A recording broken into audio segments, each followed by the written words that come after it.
Welcome everyone to this week's live stream, and I want to thank you for tuning in at this hour. I want you to know that we appreciate your presence and your continued being there at all times, and I want you to know that we really appreciate you for that. Last week we discussed issues of loyalty and how misplaced loyalty can cause you to miss a season, and that's a very sad thing. We say that loyalty to men rather than alignment with God's present movement can cause you to miss your time of visitation.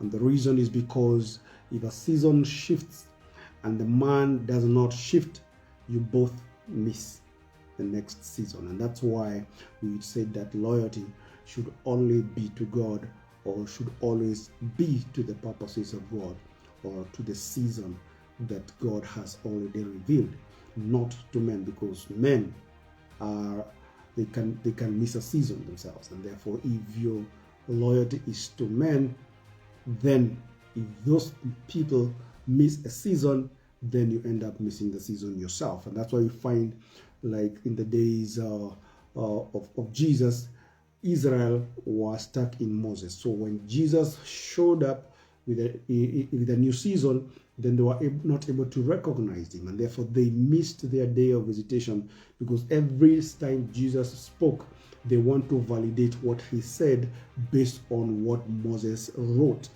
in the past, and therefore they were not able to accept or receive what Jesus was saying, and as a result of that, they ended up missing their day of visitation.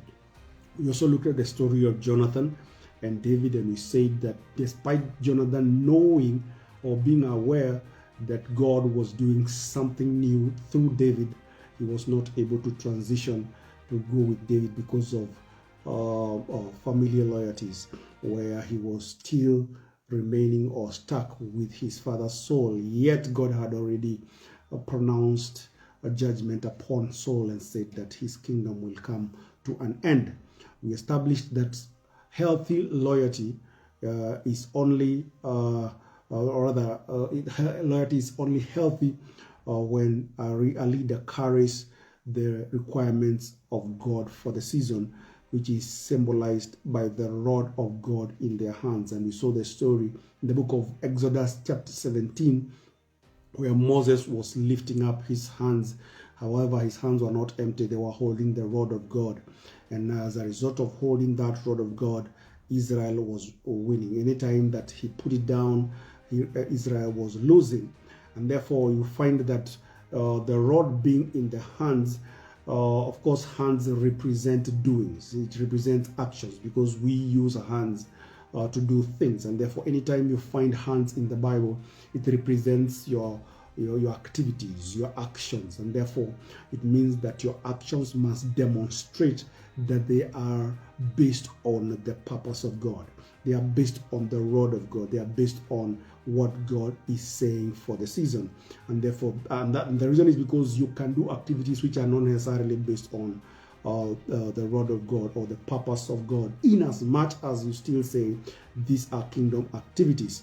And therefore, we are saying that Moses was holding the rod of God in his hands. That means to us, it is our doings, our actions, our activities must always be based on what we have seen or what we have known of the purpose of God.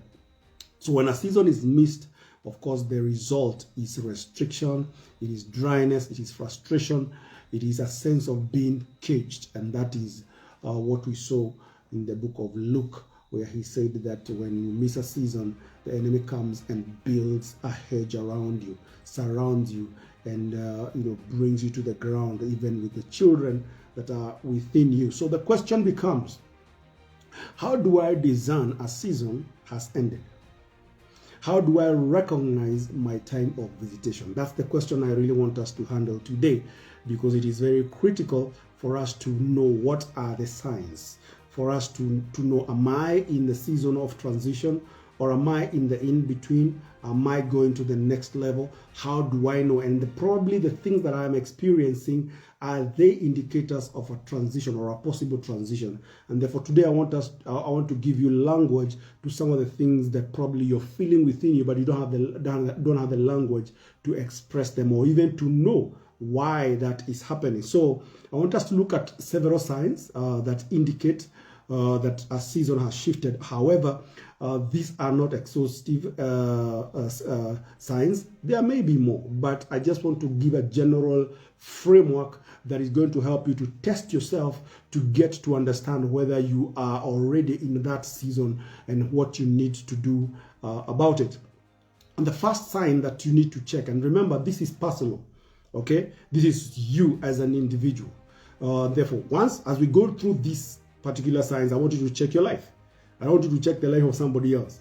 Okay, I want you to check your life as an individual. So the first sign I want to look at is whenever there is a movement, there is a season, a shift in the season, then there is increasing inner discomfort that you cannot explain within you. There is increased inner discomfort that you cannot explain. In other words, there is a discomfort that develops that continues increasing over time, and you cannot explain it. You cannot explain why. Okay, so externally things look like they are stable, they are okay, everything is going on well, but internally something is not. There is an increasing discomfort, uncomfortableness. You're not satisfied. Probably where you are, the teaching is sound, the worship is good, systems are working, others are even thriving in that particular environment, but within you there is a discontent. There is a feeling of not being satisfied. There is a restlessness that is developing, where you find that you're no longer satisfied with the way things are, or the way things are used to be. You no longer fit, the way you once did. You are in an environment and you're feeling that you're not fitting. It is as though before things were okay, you are fitting, you are doing well, you are happy, you are satisfied, but a time has come where you're feeling as though you are not really fitting, but you cannot really explain where the issue is. You feel like you are out of alignment. The Bible says in the book of Colossians chapter 3 and verse 15, which was Paul was writing to the believers in Colossae, and he was saying, let the peace of God rule in your heart, to which also you were called in one body, and be thankful. Let me repeat that. Let the peace of God rule in your heart. In other words, the peace of God must always be ruling in your heart, and therefore that becomes like what a meter that is measuring. So anytime the peace of God is disturbed and you feel you're not at peace, you're dissatisfied, you are not fulfilled, then something is out of alignment. Something is not okay. And that should now be like an indicator or a red flag that should tell you something is happening. And probably today you're going to find out probably you are in that particular season where you feel that you're no longer at peace in a role that you have always done, or you've always been in, or maybe in an environment that you have always been in. You've always fitted very well, but time comes and you feel you're no longer satisfied being there or doing whatever it is that you're doing. So when peace no longer governs your heart, you need to pay attention, because that does not mean you're being rebellious. Okay, it means you are internally misaligned, and that's where you need to pay attention. So the first thing is there is an increasing inner discomfort that continues over time. It continues increasing over time or gradually, and that is something that you need to check. Number two, another indicator is that what once energized you now feels heavy. What once energized you now feels heavy. There is something that you are doing, and you are doing it with a lot of energy, with a lot of happiness. You are feeling joy doing it. You felt fulfilled. But right now, if you are told to do it, you feel it is like it is a burden. You feel it like it's a burden. It is no longer something that you enjoy doing. In fact, you wouldn't mind if it is that responsibility is taken by somebody else, or you feel like probably you don't even feel like going to that particular environment. You lose interest in what you used to love. You lose interest in what you used to love. So you find that meetings drain you, routine feels repetitive, and even when you rest, it does not fix the issue. It does not fix that restlessness, because it is not about fatigue. Okay? It is about a season that has shifted. In as much as it can express itself like fatigue, where you feel like you are tired, in real sense, even resting does not solve the problem. Okay? You feel like you no longer want to be a part of what's going on. The grace that once empowered you is no longer present. There is nothing wrong with the system. Things are going on well. Others are thriving in it, in whatever it is that they are doing in the same environment. But for you, grace has shifted. You don't feel like there is a grace to do it. You feel like you're exerting a lot of personal effort in what you're doing. So, and that is what usually happens. So when grace lifts, effort increases.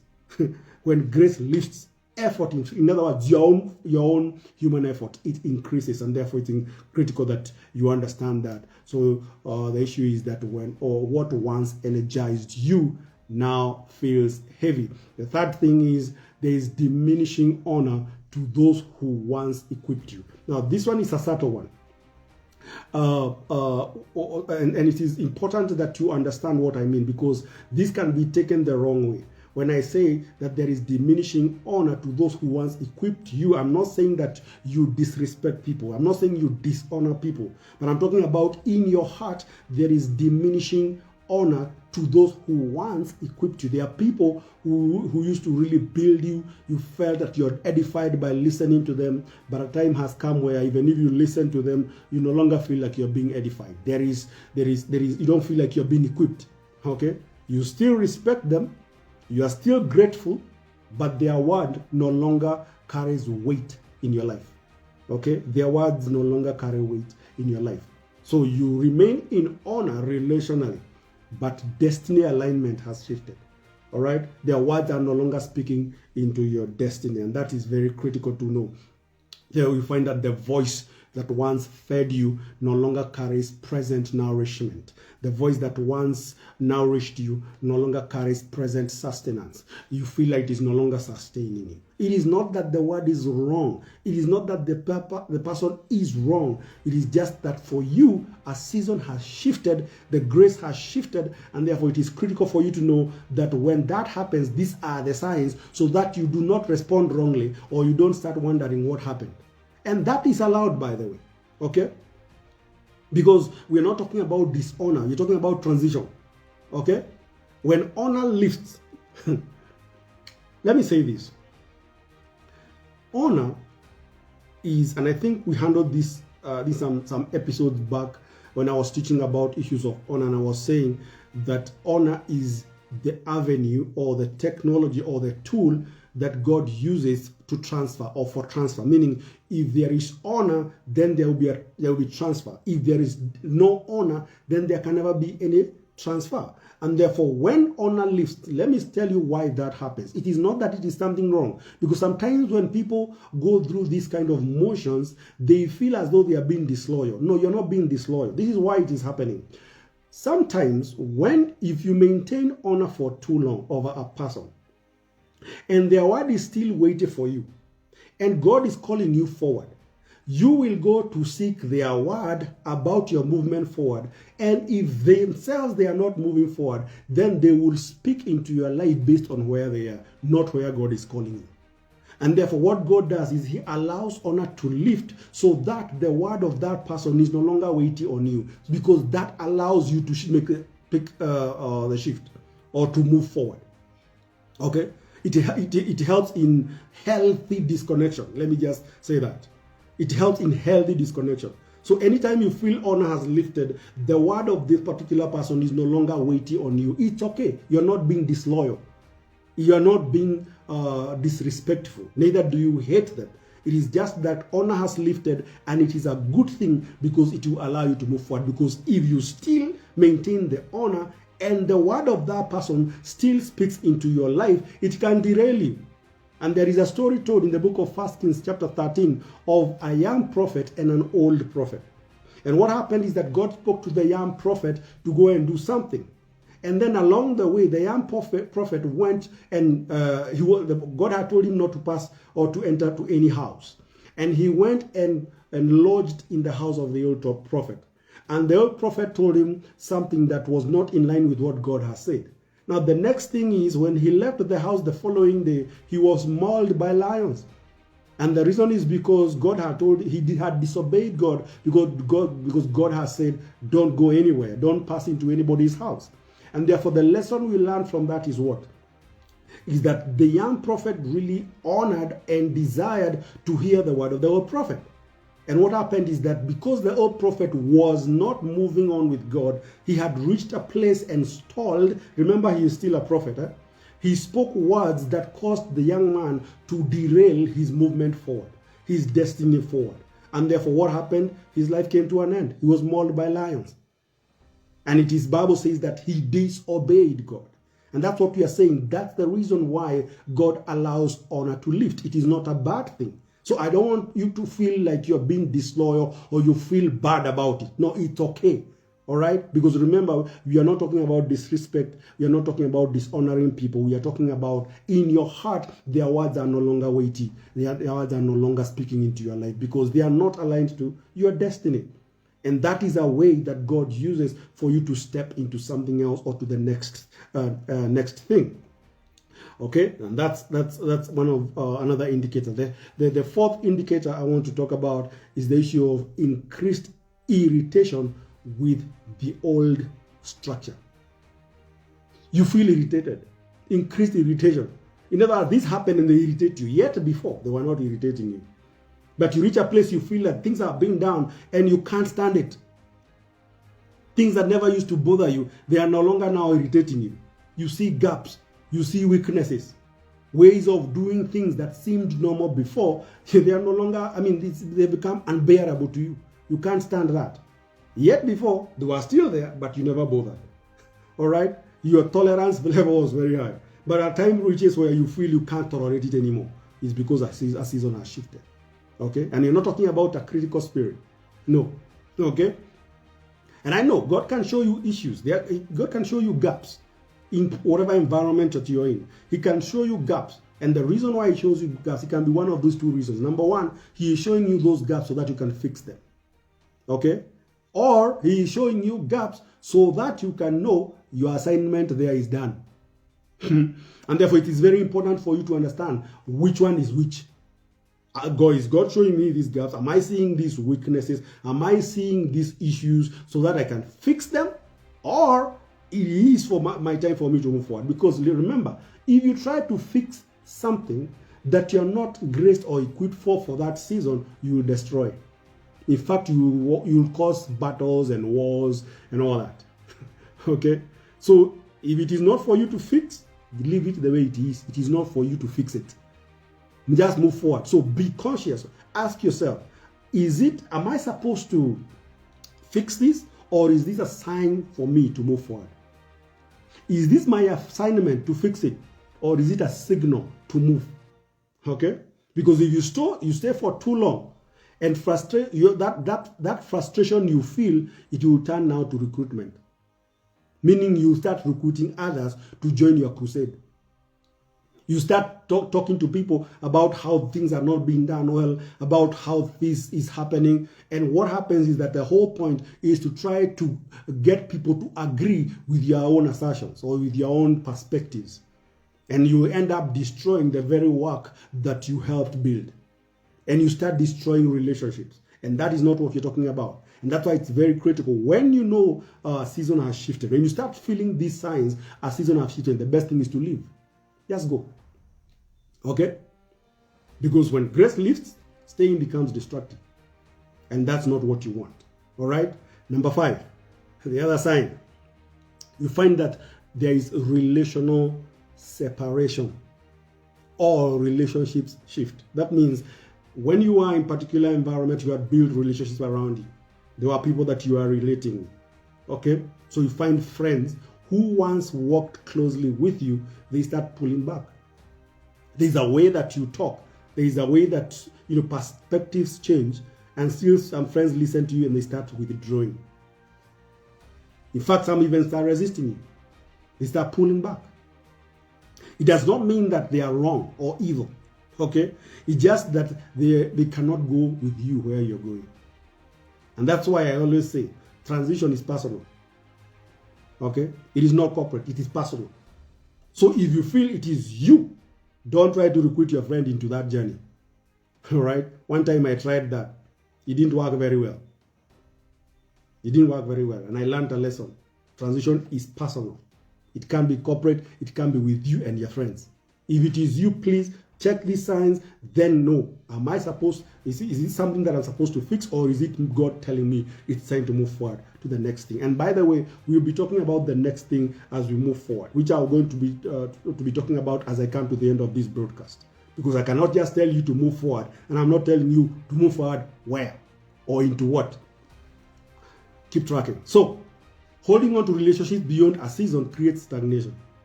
If you keep holding on to relationships, it will create stagnation. In fact, it can even delay destiny. All right? God is expecting you to shift, to move forward, but you're there delaying. Why? Because you don't want to let go of relationships. And this is what I have discovered. Sometimes we fear losing relationships because we don't know whether we are going to get others. Let me tell you, life is dynamic. And there are 8 billion people in this earth. When you shift, where you are going, you will find other relationships you can build. You will find other people you can relate to. So the fear of, where am I going to get other people? Where am I going to get other relationships? That should perish out of your mind. So the fact that you're still having these relationships, it does not mean that now you stay with them, because sometimes they may become baggages. They may become weights because they are not seeing what you're seeing.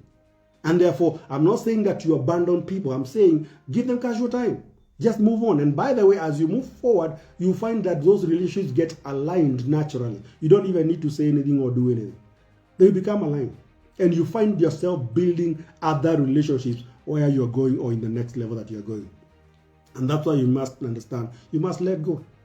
Sometimes you have to bless people, release them, and you continue forward. And when that happens, it's the time we say it's time to sing the song of the bow.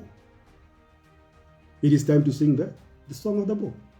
So the question is, what is the song of the bow? Note those 5 indicators that I've told you. Note them down. Make sure that you go through them again.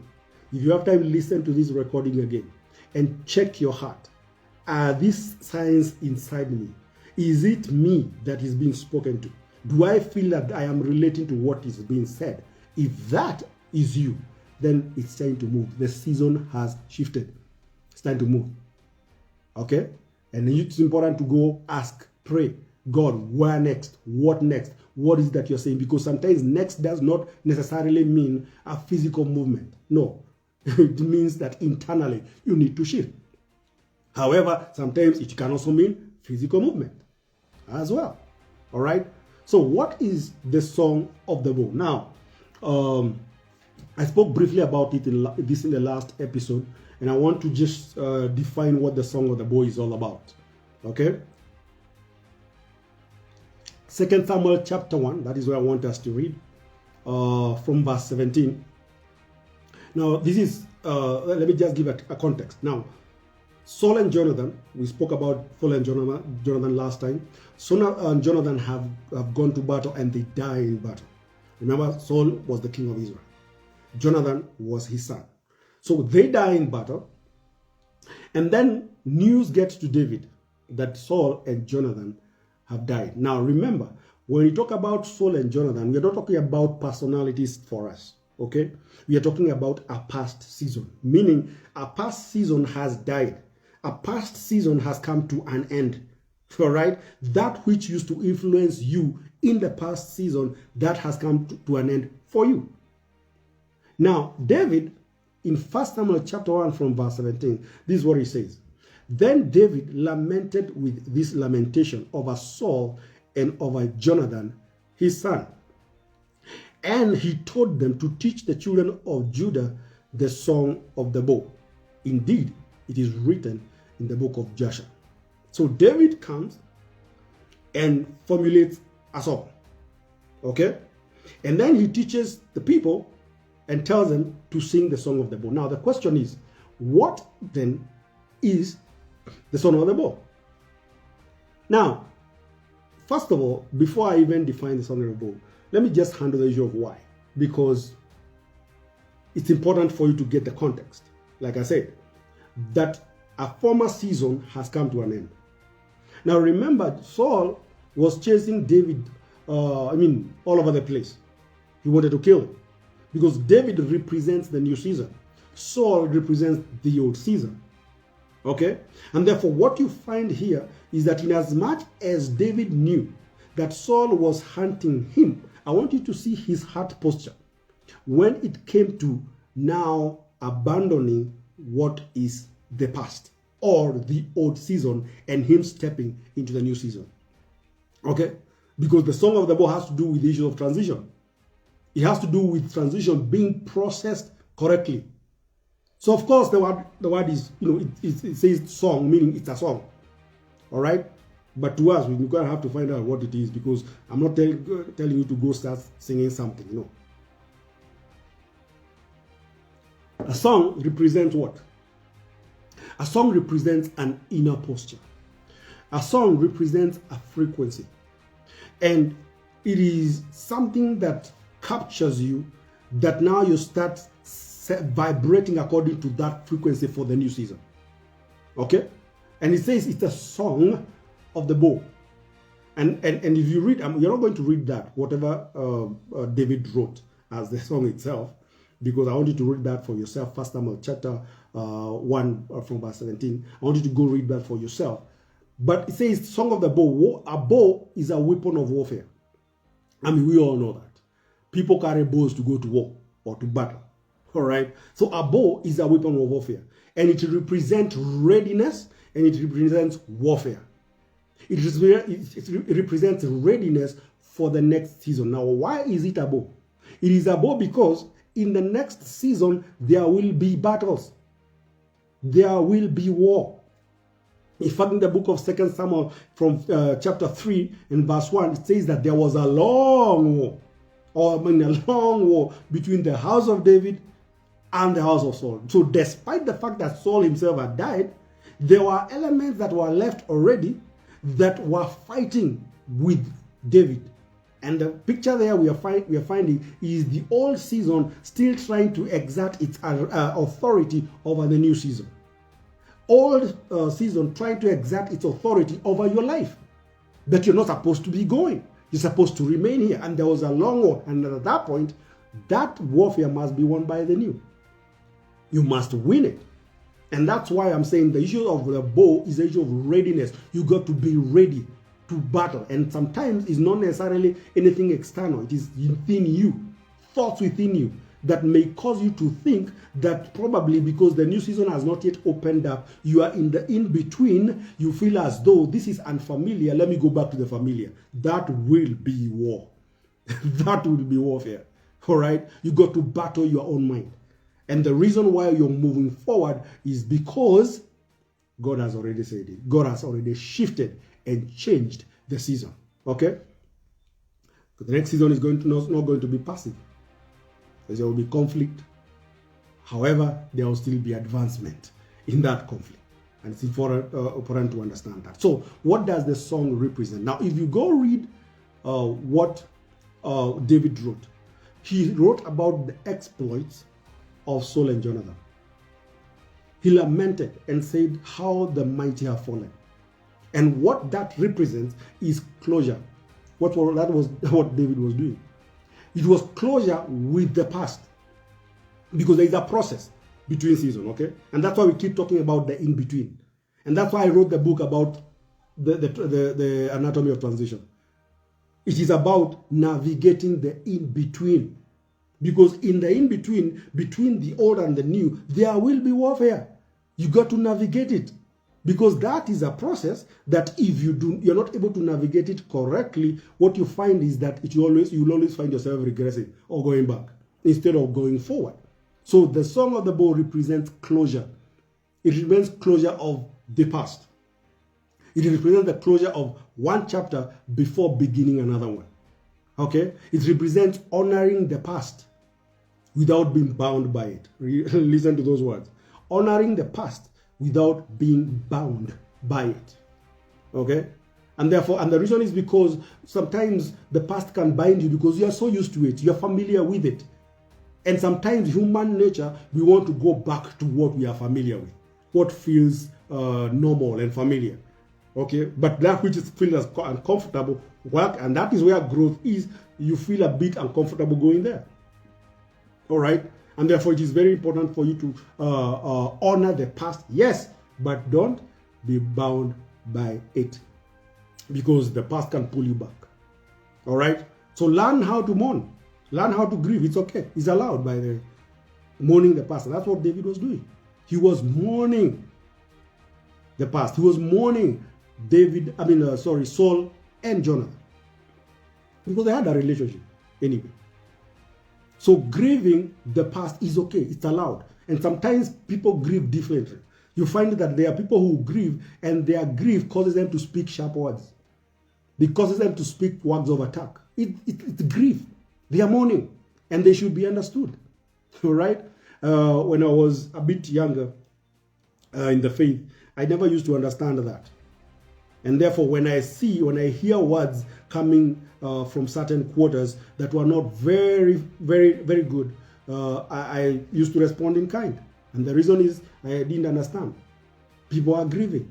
I'm also grieving as well. Because remember, you are abandoning relationships that you have been with for quite a while. So people grieve differently. Sometimes they write not very nice things about you. You hear stories until you wonder, okay, that's how you used to see me? Don't take it personally, because you hear words. So it's okay to grieve. It's okay to allow people to grieve. Okay? So for David, the easiest narrative for him, please see his heart. Because remember, Saul was hunting and chasing him all over the place. He could have said, oh my goodness, Saul has died.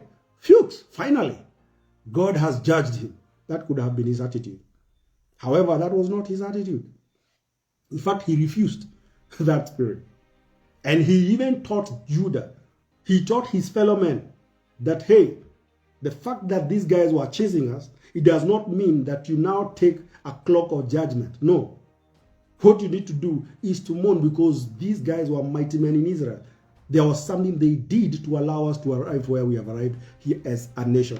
They had their own exploits. They may have had their own issues. They may have had their own weaknesses, but let's honor them. Okay? He taught Judah to lament or to sing the song of that boy. In other words, to honor the past, or to honor those that you've left behind. Remember, it is you who has left them. It doesn't mean that they are left behind. All right? Please understand the difference. Okay? It is you. All right? So, instead of mocking it or mocking the past season, you honor it. It's very critical. And that's what God wants. Because you don't advance with dishonor. And if at all that happened, you just go before God, repent. It happened because you didn't know. You were doing it in ignorance.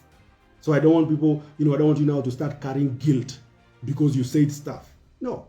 You go before God. I didn't know. Now I understand. I repent. Move on with life. And if at all there will come a time when we'll meet with these people, give them the honor that is due to them. All right? You don't celebrate people's downfall at the same time.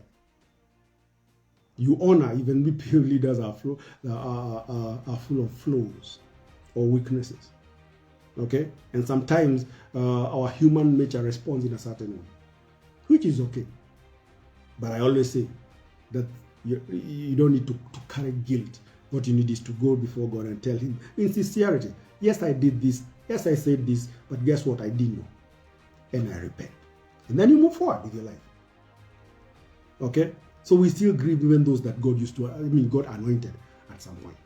All right? Because if you don't grieve correctly, you will carry that bitterness forward. You will attempt to resurrect what God has buried. At some point, it will show up. Why? Because you did not grieve correctly. I remember one time that happened to me.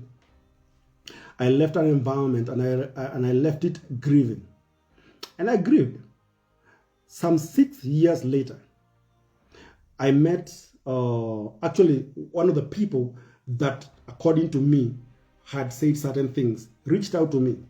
And when that person reached out to me, oh my goodness, I wrote 6 pages of some of the things that I felt that I have been wronged. And it was not nice. And later I realized it was not nice. But guess what? We all make mistakes. And I repented before God. And I reached out as well. And I said, I apologized. And we moved on. You're no longer there. And the reason is because at the time of exit, I was not allowed time to grieve. So it is important to grieve. Because if you don't grieve at that time, you will bring that issue later. You will carry bitterness with you. That thing will resurrect again at some point. So it is important to grieve. So if you have to say something, what you need to say it. All right? It's okay. Say it. But you don't need to stay there. So grieving is okay. It's kingdom. But living in that grief, that is where the problem is. And therefore, you don't need to live there. But you're allowed to grieve for some time. There's nothing wrong with that. All right? And here's the crucial realization. The end of a season is not the revelation of the next one. Because remember, when David taught Judah how to sing the song of the bow, how to honor the past, how to celebrate those who have left, it did not mean immediately that now he has understanding of how the next season is going to unfold. Okay? So, the end of a season is not the revelation of the next one. Ending, it is clarity of what is over, not what is next. All right? Ending is not direction, but closure prepares you for clarity of the next. Closure, it prepares you for clarity of the next. And it's important to understand that. And therefore, understand what is the song of the bow. Do you need to sing the song of the bow as an individual? Ask yourself those questions. I've told you 5 things that can indicate that you're already in a season has shifted. Do you need to sing the song of the bow? Do you need to close or to come to a place of closure of the past and move on to the next one? And if that's the case, then you need to honor that. You need to celebrate that. It does not necessarily mean outwardly. Even in your heart, you need to honor that. You need to celebrate that because it has helped you to get to where you are. Okay? So you cannot just trash everything. No.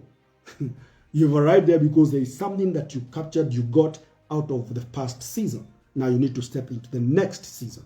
But understand, in the next season, there will be warfare. So prepare yourself. And what I want to do is that from this coming Saturday, we are going to have a physical meeting.